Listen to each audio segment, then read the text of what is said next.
making a mainstream Bollywood movie under the same banner addressing problem solving through spiritual principles. She's a postgraduate and Jain Darshan Shastri with specialization in Jain philosophy and logic.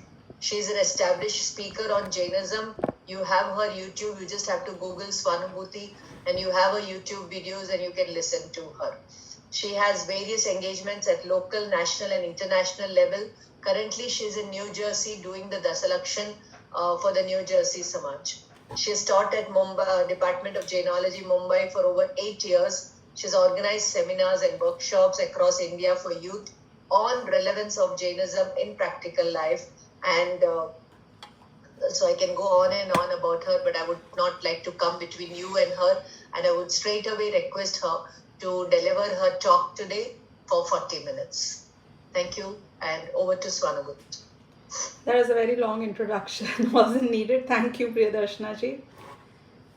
Om Namaha Siddhebhyaha.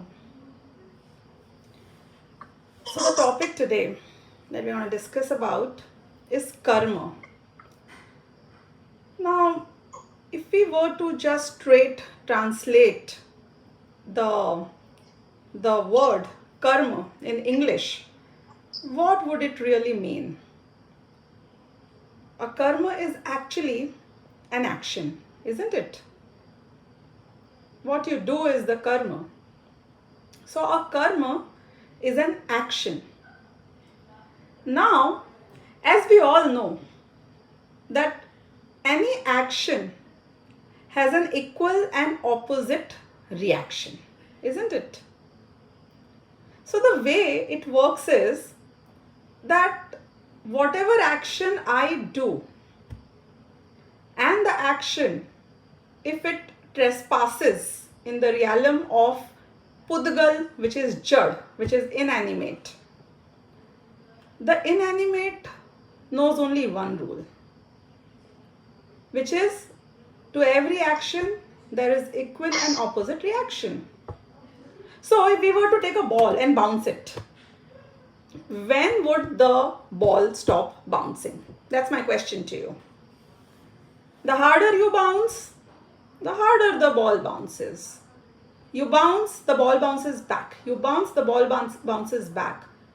You say, I will wait till the ball itself stops bouncing back. But to do that, what you really need to do is you stop bouncing. Even when you stop bouncing, the ball may bounce for a few more times but gradually settle out. So the same thing is happening in our case as well. As souls, as jeev, as consciousness, we do certain actions. Now there are two types of actions. One is the action of a evolved, enlightened soul. And there's another action which is of the others, the one who are in illusion. So when an evolved soul, an enlightened soul, they act only as pure consciousness. And when there is pure consciousness, there is no such reaction, because you're still not trespassing to the realm of anybody else, which is here in case Pudgal. So Pudgal cannot identify, or Pudgal does not have the required sensors to acknowledge pure consciousness. But as soon as, the one who is in illusion, the one who is still not evolved, the one who doesn't really know what's the right thing and wrong, he doesn't know what is my scope of things and what is beyond. You need a visa, when you're, crossing the borders. You say, I didn't know. You still get caught, isn't it? Ignorance cannot be an excuse. So similarly here also, what we try doing all the time is we try to trespass. We try to interfere in somebody else's realm. You try to dictate your terms in somebody else's world.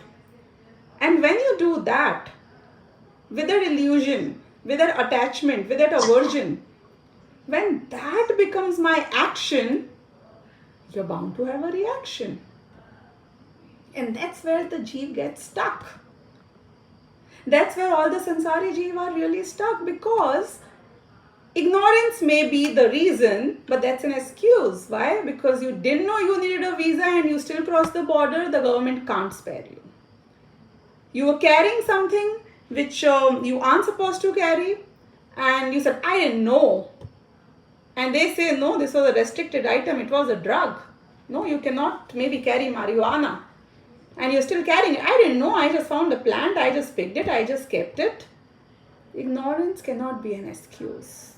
You'll still be subjected to whatever, it's a crime if you have done. Ignorance is also a crime. In fact, it's the biggest crime. Why? Because if you knew, probably you would have avoided. You would have hidden, you would have done something. But when you don't know, you just fall into the trap straight. You are the easy target. So, when you talk about the actions of a jnani jeev, those who are not evolved, those who are not enlightened, those who are still in illusion. So they try to interfere in the whereabouts of other people, other things, and even if they understand the notion of karma as a dravya karma, which is in the form of the pudgal, they even want to regulate that. And when you try to trespass here, you get stuck. Why? Because you do the action which was not needed. You bounce the ball. Karma is nothing but the ground which is bouncing it back. Why? Because you bounced the ball on it. And when it comes and gives you fruits, what do? If you did not bounce back, if you did not hit it back, after a while it would have settled. But no. We don't stop our efforts ourselves. What we keep doing is that, I had a loss in my business and I cry. I bounced back. I reacted. To every reaction, I keep reacting. To every reaction, I keep reacting. Who was the origin of these actions? I was the origin. The action primarily was mine. Pudgal is just reacting. So who has to understand? The ground, the ball, or the one who's hitting the ball and bouncing it? Yeah, Yashvi? Do you understand what I'm saying? How do you stop the ball from reacting? How do you make it, stabilize it? So when the karmas give you fruits and you refuse to react, you refuse to react in all kind of circumstances, whether bad, even if they are good. I get a lottery. That was fine. Okay. You lost all the money. Okay. What did you do? No reaction. No reaction is the best reaction. So, what we really need to do is, we need to understand. Why? Because we are ignorant. Because we don't understand. So the first primary responsibility is that you're traveling. You're on the go all the time. Now that's another irony.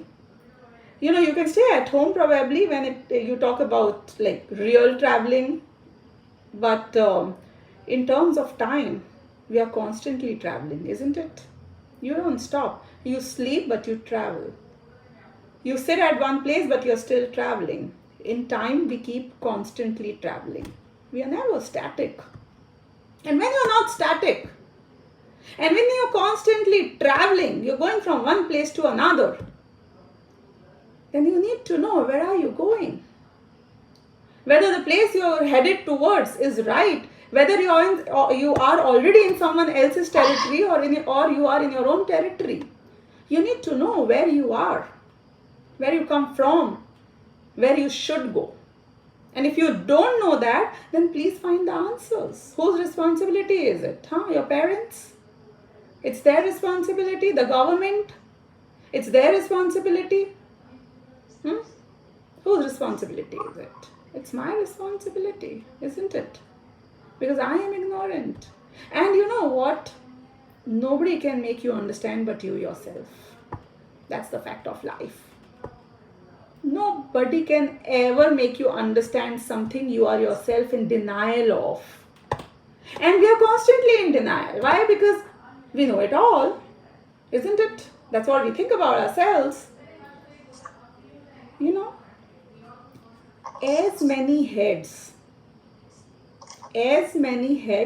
are there, that number of thought process are also there, which means people vary in their opinions, in their thought processes. Can truth be so many? Yeah, it's the truth for me. But no, the truth cannot be subjective, isn't it? A fire is hot, so it is hot. You think it's not hot and you still want to put your hands in there? No, I believe it's not hot. I mean, you are free to believe. But then everybody, in their own opinion, whatever they feel, cannot be right if they are all conflicting opinions. And in the world, I mean, I've met people now who are saying, I don't believe in the concept of time. I think it's relative. It doesn't exist. I mean, I can feel I'm traveling in time. I feel there was a yesterday, there's a today, and there's going to be a tomorrow. How can you refuse the existence of time? But there are people who believe that. There are people who don't believe in the existence of the soul. But who knew? Who's conscious about the fact that there is no consciousness? And you say, I'm conscious about the fact, then you are that consciousness, isn't it? It's like negating your own words when you say there is no consciousness. It's a chemical reaction, a few people might think. Really? A chemical reaction? It never happens in dead bodies. It never happens in robots. You feel you are a chemical reaction. You feel you don't exist. So what I'm trying to say here is there are a lot of hard facts. Now, people don't believe in those facts. That does not mean that the reality would alter or change, because there could only be one reality. People who align to that reality, their knowledge is called right, and people who don't align to that reality, their knowledge is called, it won't last. It will never last. Why? Because it has to have depth of reality. If you felt that way, you will always look honest. But if you didn't feel that way, you will not. So what is a body language? It's just a reflection of what you are inside. Similarly, what is a karma? Are they very powerful? Do they decide? Do they dictate? So, for example, if I decide today that, come what may, I mean, yeah, I can have, good acquaintances, bad acquaintances, I decide to ignore. I decide to totally ignore them. And I am not paying it any heed at all. I am already in my pure conscious state. That is my object of knowledge. I am enjoying the bliss that I find in the peace I find in my pure conscious state. Still you have a body, which means somehow the other karma is giving you the fruits. Still the weather may be good or bad, there may be noise, a lot of other acquaintances or circumstances which probably the karma is trying to regulate. But did it impact you? If it didn't, what did you do? We recently had a topic of samvar. That the moment you stop reacting, the moment you don't react to the fruits of the karma also stops. It starts reflecting in the karma. The influx stops. If you continue in your pure conscious state a little further, the karma which you had already accumulated also starts shedding. They are just a reflection of what's going on inside. They don't do anything. They don't make you do anything. They're there. They are a reflection.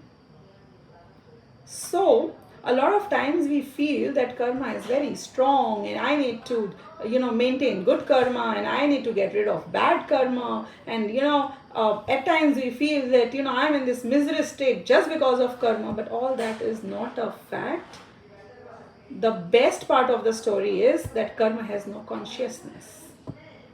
And that's the most important part as well. Why would I say that? Why would I say that? Because if karma had consciousness, mind you, karma would have been God. The God which the world perceives as the most powerful being who can, control the world and do things. If karma had consciousness, probably karma would have been that God. But the beauty of the thing is, you know what? Karma is totally inanimate. Karma is nothing, just the ball. Karma is nothing, just the ground. You have to begin the revolution. The ball or the ground will never begin the revolution. It's always you who has to stop doing what you are doing. It's you who has to change. Karma will never change on its own. How can it? Not really possible for it to do that. Why? Because it's just reacting. You have allergies, isn't it, at times? What do you do to get rid of the allergies? It's very simple. What do you do? Just stop your exposure to that, isn't it? So karma is also an allergy. You stop your exposure. Where do I make the change? That change will happen inside me, not out there.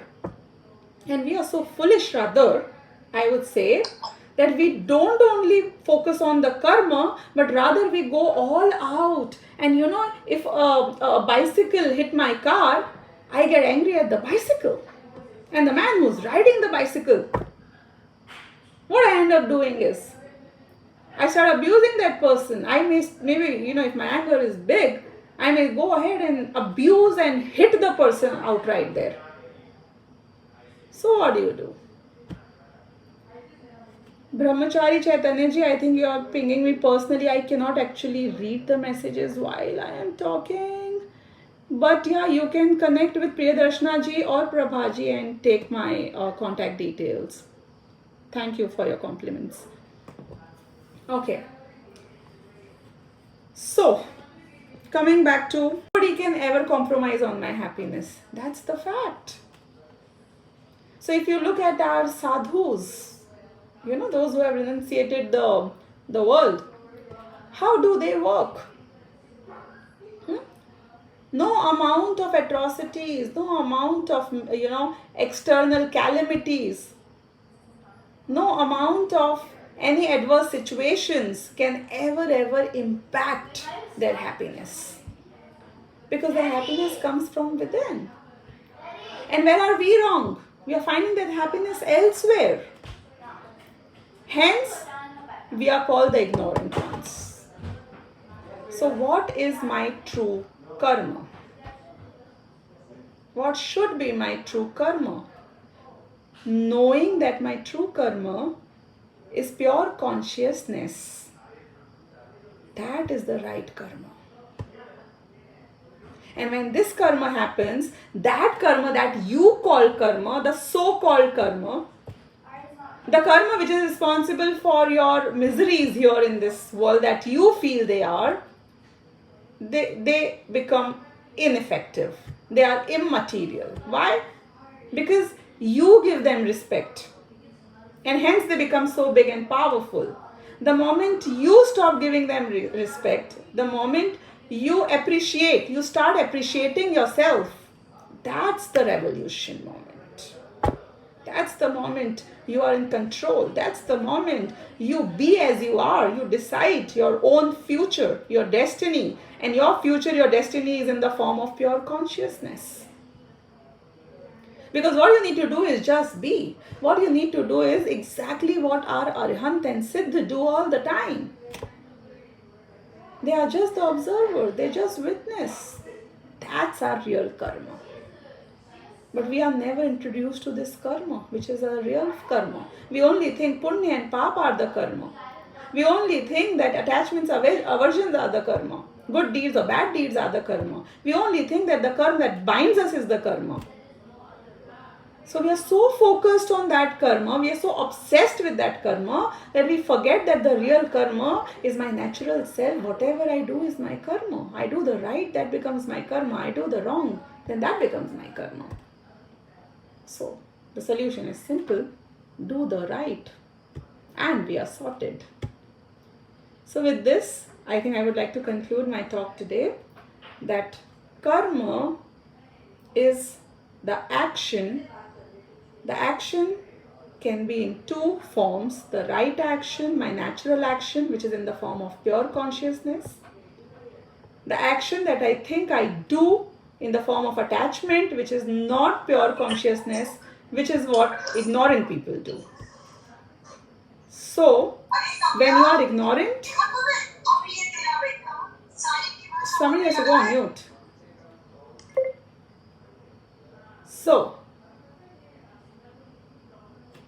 Swanubhuti ji, please unmute yourself. yes. Thank you. Okay. Yeah, so as you were trying to conclude that, so the karma that you fear, the karma that you're trying to shed, the karma that you are so obsessed with all the time, the karma where you try to be choosy that I want the good ones and not the bad ones, actually they are all immaterial. They are made of pudgal. They are just a reflection of what you actually are. So to regulate them, you don't need to regulate them. Like a fan, I mean, if you need to stop the fan, you don't have to go and catch the fan and stop it. What you just need to do is switch it off. So similarly, if you want to stop your karma cycle, that cycle of karma, which is not in your natural state, what you need to do is just be in your natural state, and that karma will stop, and then the real karma will come up, and that will be in the form of pure consciousness. So yes, with this I would like to conclude. Thank you so much. Jai Jain. Swanubhuti ji, you're leaving right away, or should I do the question answer session, or in your absence we'll do it? Yeah, I would prefer that if possible. Okay. Yeah, thank you. I'll go through the. I'll definitely go through the YouTube link.